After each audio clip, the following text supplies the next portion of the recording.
You're watching F5. We are at Black Hat 2023 in Las Vegas at the Mandalay Bay Convention Center.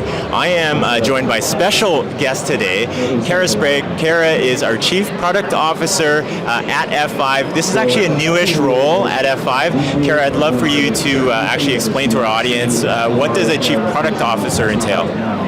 Hi, Boo, and I'm so excited to have this discussion with you. This is my first Dev Central discussion, so really happy about it. So Chief Product Officer, as you mentioned, that is relatively new for us at F5. 6 years ago, before Francois joined as our CEO and I came in, we were organized as a single technology organization. Now, over the last 6 years, we purchased a number of companies, everything from Nginx to Shape Security to Volterra.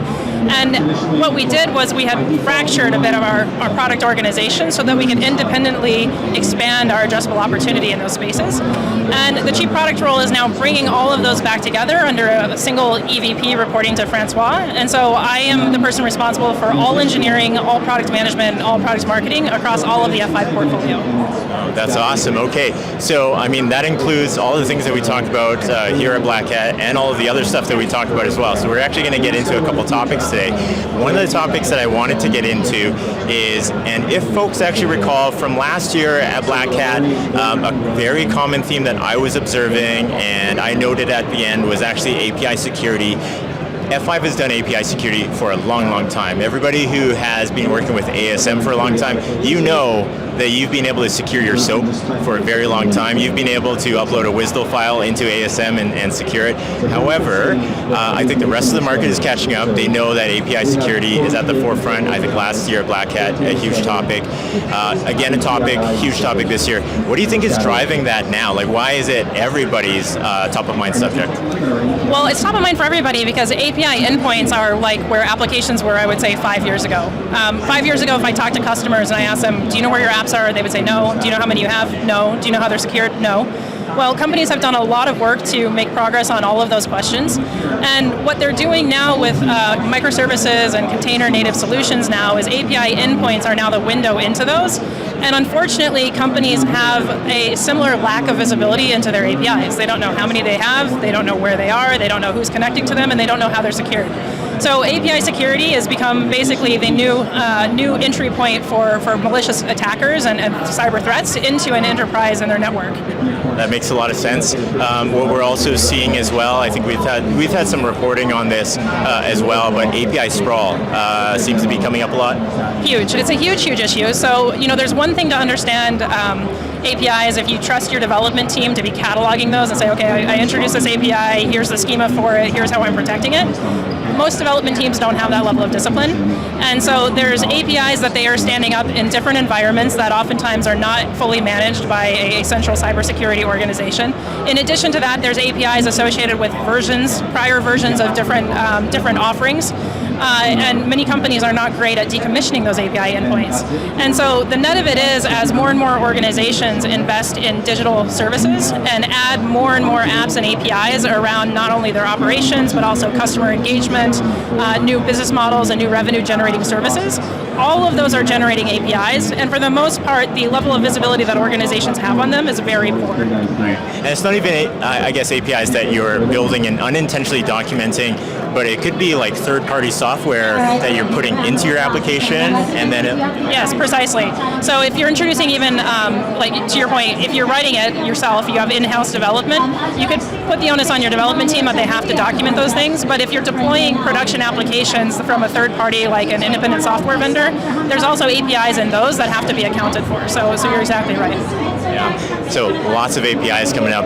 Okay, another area of the business that you're covering, Kara, is our multi-cloud networking strategy as well. And how does this actually, let's first talk about multi-cloud networking. This is a market that is increasingly growing. I think, 7 years ago, people would have said, oh, I'm just going to stick with one cloud, and now people are realizing their apps and workloads are everywhere. Yeah, well, so that is exactly what happened. Is when I joined F5 about 6 years ago, customer conversations, the large majority of them, they say, Kara, sorry to tell you, but we're going to be closing our data centers. We're moving all in onto a public cloud. And so, in the future, F5, who's providing us a physical appliance that sits in our on-prem data center, I don't understand where you're going to play in our operating model. We are in a very different place now, 5 or 6 years now from that. The average organization is using about 3 different public clouds, and as many as about a quarter of respondents to our annual survey are using and deploying their applications across 6 different infrastructure environments. So like on-prem, 3 different public clouds, a co-location facility, and the edge, just to paint a picture. And so rather than the simple answer of companies move from a single on-prem location into a single public cloud, we have this massive distribution of apps and APIs across all of these different infrastructure environments. All of them have different mechanisms for offering people availability to drive policy and secure their different applications. So it's a very hybrid and multi-cloud environment with very inconsistent risk posture. Yeah, like, are you supposed to hire like individual AWS WAF specialist, individual Azure WAF specialist? It's going to get pretty tricky for folks. I guess from an MCM perspective, we're able to kind of weave in that security DNA that we have. Exactly, and that's where F5's multi-cloud networking solution is differentiated. And so we offer a multi-cloud networking solution that spans all the way from layer 4 all the way up to layer 7. And we like to say it's secure MCN because it's blending the best of both worlds. You have the multi-cloud networking, which creates the overlay across these disparate environments, in addition to all of the app security goodness, app and API security goodness that F5 brings in as a legacy delivery. Awesome, very cool. Okay, so one last question for you, Kara. Since I have you here, Chief Product Officer, you know what the future holds for F5. What can you tell us? Obviously, what you can tell us publicly about where F5 is going with the portfolio. Well, we've been on this incredible journey over the last 6 years to enable our portfolio to be the only portfolio that can secure, deliver, and optimize any app, any API, anywhere. And I want to pause for a beat on that because we are the only vendor that has a portfolio that addresses both traditional and modern applications.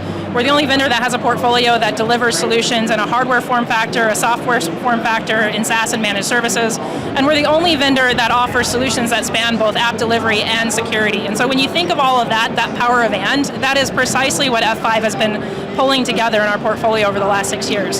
So looking ahead, we are focused on making that now ridiculously easy.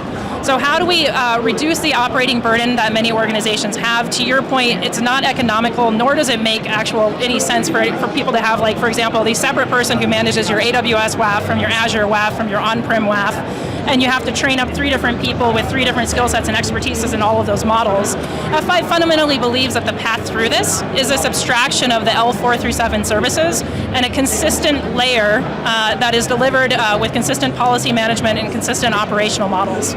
Awesome. All right, you've heard it here, folks. It's been really exciting for me to see all the acquisitions that we've made. We have so many ways that you can engage with F5 regardless of where your applications are, your job role, whether you are NetOps, SecOps, you're a developer, ways to get in touch with F5 or reach our solutions. So I encourage you to actually think about that. Think about all the ways that we actually reach out to our customers and you can take advantage of our solutions. Thank you very much, Kara, for joining me today. Thanks so much for having me, Boo. It's a great pleasure. Awesome. Okay, so we are here at Black Hat USA 2023. We're at booth 2240. Check us out all week, and otherwise, we will see you on the next one. Bye for now.